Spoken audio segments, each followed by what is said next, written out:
আমরা যে একটা অস্থির সময়ের মধ্যে দিয়ে যাচ্ছি, অন্যান্য রোগের সাথে আমাদের যে আরেকটা রোগ দেখা দিয়েছে সেটা হলো অ্যাটেনশন সিকিং। আমরা এখন অ্যাটেনশন সিকার হয়ে গেছি প্রত্যেকেই। আমরা শুধু বলি আমাদেরকে কেউ ভালোবাসে না, আমরা মন খারাপ করি, আমরা হতাশ হই, আমরা ডিপ্রেশনে চলে যাই। কেউ আমাকে অ্যাটেনশন দিচ্ছে না শুধু সেই কারণে। কিন্তু অ্যাকচুয়ালি কি বিষয়টা এরকম হওয়া উচিত? ভালোবাসা পাওয়া সেটা বড় বিষয় না, প্রত্যেকেই যে ভালোবাসা পাবে এর কোনো মানে নেই। তবে আপনি ভালোবাসতে পারেন কিনা সেটাই বিষয়। কেউ আপনাকে ভালোবাসলো না এই জন্য আপনি জীবনে পিছিয়ে পড়বেন এরকম কিছু নেই। তবে আপনি ভালোবাসতে পারেন কিনা সেটাই বিষয়।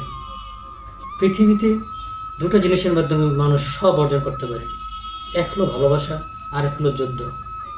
যুদ্ধের মধ্যে যে অর্জন সেটা ক্ষণস্থায়ী,